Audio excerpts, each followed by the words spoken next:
శ్రీమాత్రే నమః. ఆకాశంలో తారకలింగం, పాతాళంలో హటకేశ్వరలింగం, భూమి మీద మహాకాళేశ్వరుడు అని చెప్తారు.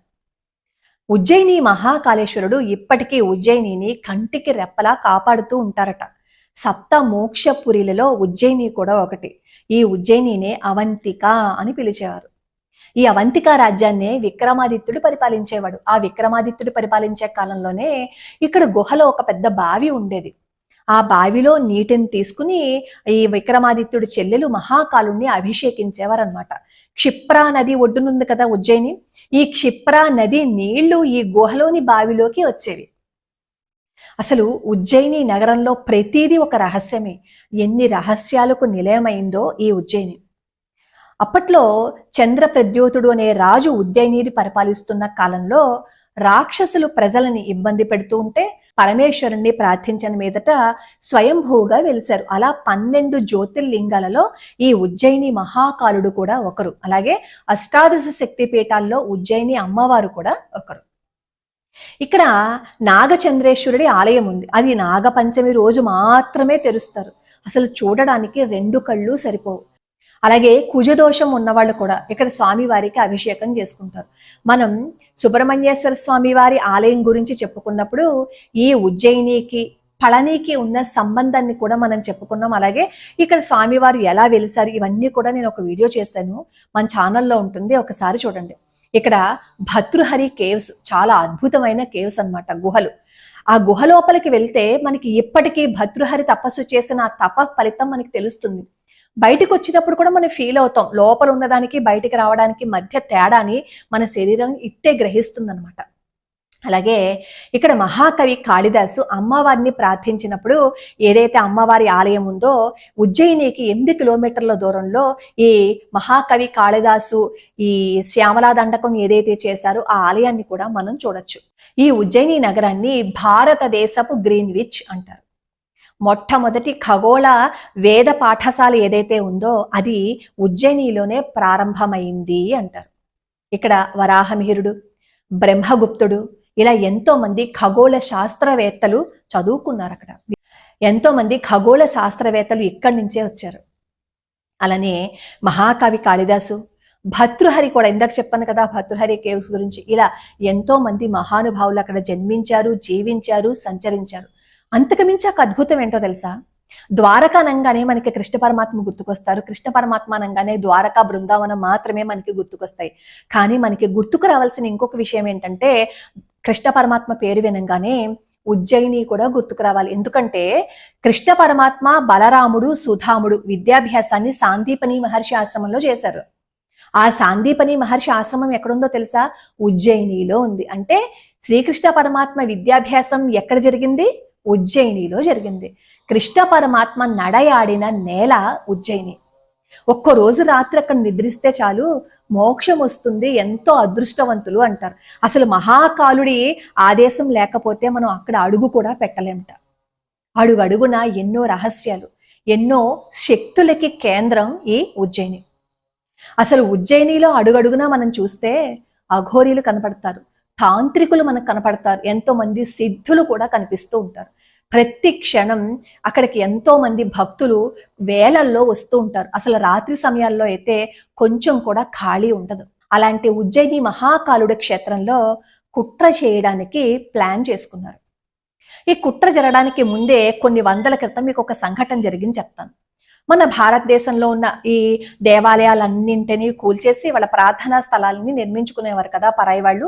అలాగే దేవాలయాల్ని కూల్చేస్తూ ఢిల్లీని పరిపాలిస్తున్న అప్పట్లో ఇల్టుట్మిష్ అనే ఒక సుల్తాను, అతను తక్షశిల యూనివర్సిటీని అంతం చేసేసి అక్కడ 6,000 మంది ఆచార్యులని, ఆ శిష్యులని ఓచకోత కోసేశాడు. అంతం చేసేసాడు. ఆ తక్షశిల యూనివర్సిటీని అంతం చేసేసి వరుస పెట్టి హిందువులని బాధ పెడుతూ హిందూ దేవాలయాల్ని కూల్చేస్తూ ఇక్కడ ఉజ్జయిని కూడా వచ్చి ఈ మహాకాలుడి ఆలయాన్ని కూడా ధ్వంసం చేసి అక్కడ ఉన్న శివలింగాన్ని అక్కడ కోటి తీర్థంలో పడేసి వెళ్ళిపోయాడు. కొంతమంది ఏం చెప్తారు అంటే ఈ ఇల్టుట్మిష్ రావడానికి ముందే అక్కడ ఉన్న కొంతమంది బ్రాహ్మణులు ఆ శివలింగాన్ని కోటి తీర్థంలో దాచిపెట్టారు అని చెప్తారు. ఏదైనా కానీ ఆ దేవాలయం మీద దాడి జరిగింది. ఆ ఇల్టుట్మిష్ వాళ్ళ ప్రార్థనా స్థలాన్ని నిర్మించుకున్నాడు. ఆ తర్వాత ఆ ప్రార్థనా స్థలాన్ని వాళ్ళు ఎవరైతే నిర్మించుకున్నారో ఆ ప్రార్థనా స్థలాన్ని తీసేసి మళ్ళీ రానోజీ సింధియా అనే ఆయన పునర్నిర్మించాడు. ఇప్పుడు మనం చూస్తున్న ఈ మహాకాలుడు ఆలయం ఆ రానోజీ సింధియా నిర్మించింది. ఎన్నోసార్లు ఈ ఉజ్జయిని మహాకాలుడి ఆలయం మీద కూడా దాడులు జరిగాయి. సోమనాథుడి ఆలయం మీద ఎలా అయితే దాడులు చేశారో ఈ మహాకాలుడి ఆలయం మీద కూడా దాడులు చేశారు. కానీ ఎప్పుడైతే ఈ మహాకాలుడి ఆలయం మీద దాడి చేసి వెళ్ళాడో ఆ తర్వాత అనారోగ్యంతో ఈ ఇల్టుట్మిష్ చనిపోయాడు. రజియా సుల్తానా అని మనం చదువుకుంటాం చూసారా, ఢిల్లీని పరిపాలించిన మొట్టమొదటి స్త్రీ అని చెప్పి, ఆ రజియా సుల్తానా తండ్రి అనమాట ఇల్టుట్మిష్. హిందువులని పురుగుల్లా చూశాడు, హింసలు పెట్టాడు, ఊచకోత కోసేశాడు అనమాట. ఆ ఉజ్జయిని నగరం అప్పుడు ధ్వంసం చేశారు, ఎన్నో అల్లకల్లోలాలు సృష్టించారు. మొన్న అంటే దాదాపుగా ఒక 5 ఏళ్ల క్రితం జరిగిందనుకుంటాను ఈ సంఘటన. దీని గురించి మన ఛానల్ కుటుంబ సభ్యులు ఒకసారి నాకు ఒక వీడియోని పంపించారు. దాంతో పాటుగా దాన్ని ట్రాన్స్లేట్ చేసిన ఆడియో కూడా పంపించారు. అసలు అది వింటుంటే మైండ్ బ్లాక్ అయిపోయిందనమాట. హిందువులను ఎలా పడగొట్టాలి అనేది ఎంత బాగా వాళ్ళు తెలుసుకున్నారో చూడండి. మనం భక్తి భక్తి భక్తి అంటుంటాం కదా, ఆ భక్తినే వాళ్ళు ఎన్కాష్ చేయాలనుకున్నారు. ఆ భక్తి ద్వారానే హిందువులని ప్రాణాలు తీసేయాలి అని అనుకున్నారు. పరాయి వాళ్లే కాదు, ఇప్పుడు మనలో ఉన్న వాళ్ళు కూడా ఈ భక్తిని ప్రచారం చేస్తున్నామని చెప్పి వంక పెట్టుకుని వైషమ్యాలని సృష్టిస్తూ శివకేశవుల భేదాన్ని బాగా నూరిపోస్తూ మనందరినీ విడగొట్టే ప్రయత్నం చేస్తూ సక్సెస్ అవ్వాలని అనుకుంటున్న ఒక కుట్ర చేస్తున్న విభాగం కూడా ఇప్పుడు తయారైంది ఈ మధ్య కాలంలో. సరే, ఉజ్జయినిలో జరిగింది ఏంటంటే 2017 ఆ సమయంలోనే జరిగిందని నాకు అర్థమైంది ఆ వీడియో విన్న తర్వాత. ఈ ఉజ్జయిని నగరంలో ఒక సాధువు ఉండేవాడు, కొత్తగా వచ్చాడనమాట. 5-6 నెలల నుంచి ఆ సాధువుని అక్కడ ఊళ్ళో వాళ్ళందరూ చూస్తూనే ఉన్నారు. అలా ఆ ఊళ్ళో వాళ్ళకి ఈ సాధువు అలవాటు పడ్డాడు. సరే, ఆ వచ్చిన వాళ్ళందరూ ఏదో ₹1 డబ్బులు అవన్నీ ఇస్తుంటే ఆ డబ్బులతోటి అతను కడుపు నింపుకుంటూ ఉండేవాడు. అతనికి ఆకలి వేసినప్పుడు ఈ ఆలయంలో కూడా వెళ్ళి ప్రసాదాలు అవన్నీ తింటూ ఆలయంలో ఎక్కువసేపు సంచరిస్తూ ఉండేవాడు. సరే, ఈ ఆలయానికి దగ్గరలోనే ఒక షాప్ అతనని చెప్తాడు.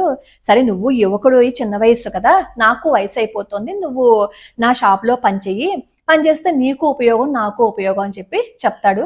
అతనికేమో ఉండడానికి అతని షాపు వెనకాలే ఉన్న ఒక గదిని కూడా ఇస్తాడు.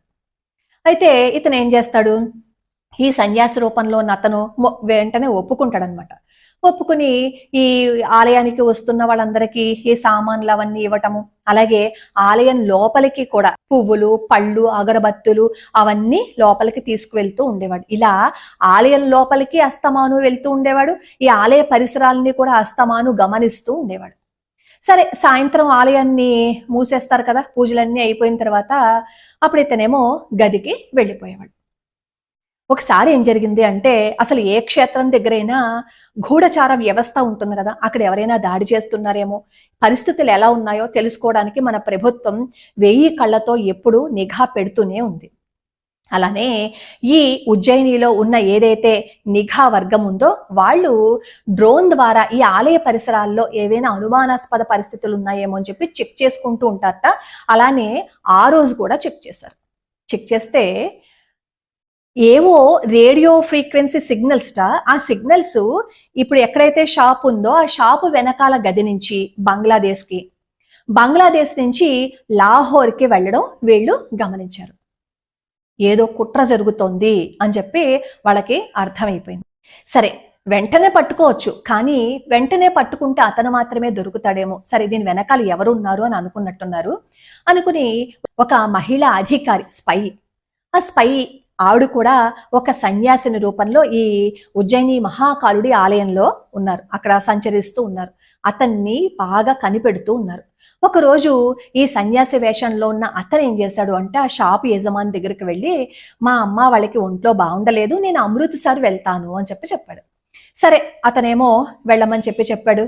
అతనేమో ఈ సన్యాసి రూపంలో ఉన్న వ్యక్తి మొదట ఢిల్లీ వెళ్ళి, ఢిల్లీ నుంచేమో ఈ అమృత్సర్ వెళ్ళి, అక్కడి నుంచి అటార్సీ అనుకుంటాను, అది పేరు నాకు సరిగ్గా గుర్తుకులేదు, మన భారతదేశము పాకిస్తాను మధ్య బోర్డర్ అన్నమాట. అక్కడ ఒక ఇల్లుంటే, అక్కడ ఒక కూలి చేసుకునే ఒక వ్యక్తి ఉంటే అతని ఇంటికి వెళ్ళాడు. అతన్ని ఫాలో అవుతూ ఈ స్పై అధికారి కూడా వెళ్ళారనమాట. ఆవిడకి ఆశ్చర్యం వేసింది. అదేంటి ఒంట్లో బాగుండలేదు అని కదా వచ్చాడు, ఏం చేస్తున్నాడు అని చెప్పి ఆవిడ కూడా అక్కడే చాలాసేపు వేచి ఉన్నారు. చాలా రోజులు వేచి ఉంటే ఒక రోజు ఏమైంది, ఈ పాకిస్తాన్ భూభాగంలో నుంచి ఒక డ్రోన్ కొన్ని ప్యాకెట్లని వీళ్ళు ఎక్కడైతే ఉన్నారో ఆ భూభాగంలో పడేసింది. అప్పుడు ఈ సాధు రూపంలో ఉన్న అతను ఉన్నాడు కదా, అతను ఆ ప్యాకెట్లను తీసుకుని అక్కడి నుంచి ఢిల్లీ వచ్చాడు. వెంటనే ఇవిడ ఏం చేశారు, ఇంటెలిజెన్స్ విభాగానికి మొత్తం అన్ని విషయాలని చేరవేసేశారు. ఇతను ఢిల్లీ నుంచి బయటికి వచ్చేటప్పటికే అధికారులు సిద్ధంగా ఉన్నారు, ఇతన్ని పట్టుకున్నారు. పట్టుకుని విచారణ చేసినప్పుడు అసలు ఆ విషయాలు వింటే ఎలా అనిపిస్తుందంటే, మనం ప్రతి క్షణం మోడీ ఏం చేశారు, మోడీ మనకి ఏం చేశారు, అక్కడ గొడవలు వస్తే ఏం చేశారు, ఇక్కడ గొడవలు వస్తే ఏం చేశారు, అక్కడ ఆవు ఏనింది, పిల్ల చచ్చిపోయింది, ఏం చేశారు మోడీ, అక్కడేమో దేవాలయం కూల్చేశారు, ఏం చేశాడు మోడీ అని చెప్పి నిమిషానికి మనం అడుగుతూ ఉంటాం కదా. ఆ మోడీ అక్కడ మనకి ఉండడం వల్ల, మనల్ని కంటికి రెప్పలా కాపాడుకుంటడం వల్ల మనం ఈ రోజు ప్రాణాలతో ఉన్నాము అంటే మోడీ గారు కూడా ఒక కారణం. అక్కడ మోడీ గారు ఉండకపోతే మనం ఏమైపోయి ఉండేవాళ్ళము. ప్రతి క్షణం నిఘా వర్గాల యొక్క పనితీరుని పరిశీలిస్తూ ఈ దేశంలో అక్రమంగా ఎవరైతే నివసిస్తున్నారో వాళ్ళందరినీ కూడా మన దేశం నుంచి పంపేసి, ఈ ఆపరేషన్ సింధూర్ సమయంలో కూడా ఆయన తీసుకున్న నిర్ణయాలు ఇవన్నీ మనం మాటల్లో చెప్పలేం, మనకి తెలియదు కాబట్టి ప్రతిదానికి మోడీ ఏం చేస్తున్నారు అంటాం అంతే. ఆపరేషన్ సింధూర్ సమయంలో కూడా ఆయన మీద నిందలేశారు కదా, ఎందుకు ఆపేశారు అని. తీసుకోవలసినవన్నీ తీసేసుకున్నారు, చేయవలసినవన్నీ చేసేసారు, ఇంకా అందుకే ఆపేశారు. ఆపేయకపోతే ఇజ్రాయెల్ గాజా పరిస్థితి లాగే భారతదేశం కూడా ఉండేది. ముందు చూపుతో వ్యవహరించారు కాబట్టి ఆ స్థితి మనకి రాలేదు. సరే, ఇక్కడ ఇతన్ని విచారణ చేస్తే ఆ విచారణలో తెలిసిన విషయాలు ఏంటో తెలుసా. తన పేరు తన్వీర్ అహ్మద్. అన్సరుల్ బంగ్లా అనే సంస్థ బంగ్లాదేశ్ లో ఉంటుందట. ఆ సంస్థ పాకిస్తాన్ లో ఉన్న ఆల్ ఖైదా సంస్థ, ఈ రెండు దగ్గర సంబంధం ఉంటాయట. ఒక సంస్థ ఎప్పుడు సాన్నిహిత్య సంబంధాలతో ఉంటాయట. ఈ సంస్థకి చెందిన ఈ వ్యక్తి, అన్సరుల్ బంగ్లాకి చెందిన వ్యక్తి ట్రైన్ తీసుకుని అతను భారతదేశంలోకి చొరబాటుదారు అంటే దొంగతనంగా చొరబడ్డాడు. ఎందుకు? భారతదేశంలో కల్లోలాలు సృష్టించాలి అని. వాళ్ళు వేసుకున్న ప్లాన్ ఏంటో తెలుసా? ఆ డ్రోన్ లో నుంచి పడుతున్న ప్యాకెట్లు ఏంటో తెలుసా? రెసిన్ అట. అదొక విష పదార్థం అట. 1 గ్రాము రెసిన్ దాదాపుగా 200 మంది ప్రాణాలు తీసేస్తుందంట. ఇతను ఉజ్జయినిలోనే ఒక దేవాలయం దగ్గర తిరుగుతూ ఉన్నాడు అని చెప్పాను కదా. ఆ దేవాలయంలో ప్రసాదం తయారు చేసే చోట ఇతను ఎందుకు సంచరిస్తున్నాడు అంటే, ఈ ప్రసాదంలో ఈ విషయాన్ని కలిపేస్తే అక్కడికి ఆలయానికి వచ్చిన భక్తులు ప్రాణాలు కోల్పోతే, అక్కడ గొడవలు జరిగితే, అలా అల్లకల్లోలాన్ని సృష్టిస్తే, ప్రజల్లో బాగా ఒత్తిడి పెరిగితే వాళ్ళు తిరగబడతారు. అప్పుడు మనం దాడి చెయ్యొచ్చు. అప్పుడు ఏదో ఒక దుష్ట శక్తిని ప్రవేశపెట్టి దాడి చెయ్యొచ్చు. అది వాళ్ళ ప్లాన్. శ్రీలంకలో చూసాం, పాకిస్తాన్లో చూసాం, బంగ్లాదేశ్లో చూసాం. అంటే అంతకు ముందే మన భారతదేశంలో కుట్రలు చేశారు. ఇది ఒకటే కాదు, ఇది మనకి తెలియదు. ఇంకా ఈ కుట్ర 2017లో జరిగింది. ఈ కుట్ర మనకు అసలు తెలియదు. దీనికంటే కూడా ముందు మనకి మన భారతదేశం మీద దాడులు జరిగాయి చెప్పండి.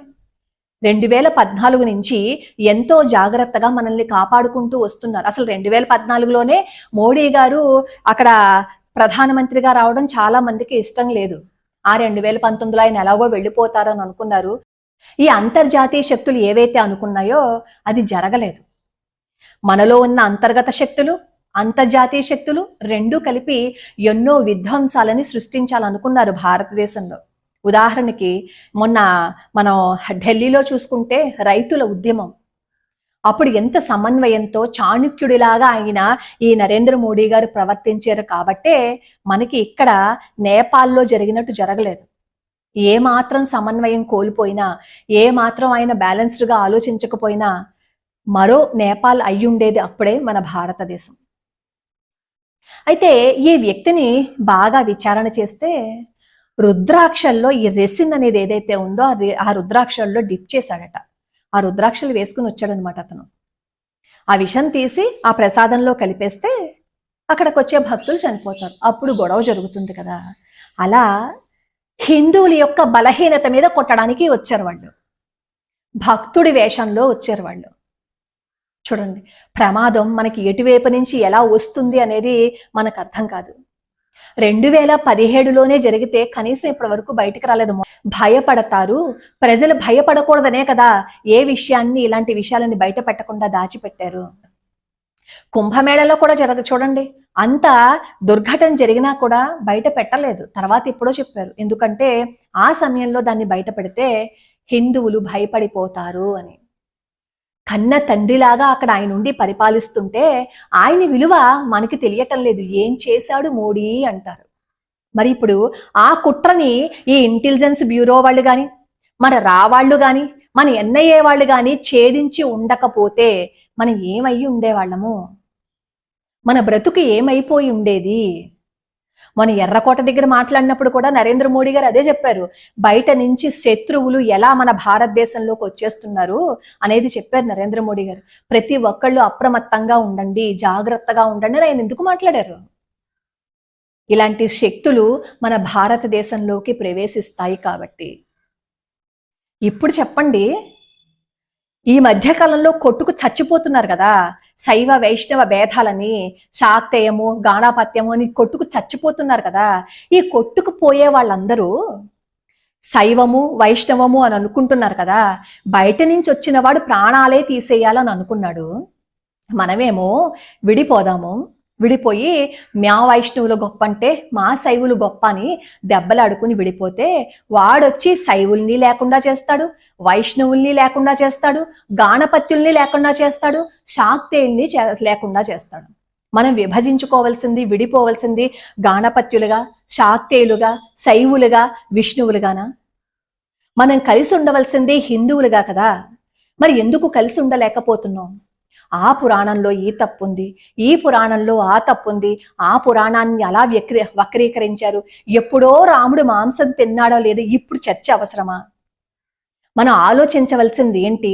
మనం ముందు అడుగు వేయవలసిందేంటి?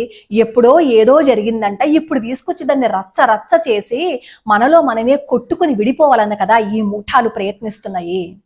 మనలో మనకి విద్వేషాలు పెంచటం లేదా? ఆలోచించండి. ఇలా పురాణాలను ఎప్పుడో అక్కడ వక్రీకరించారు.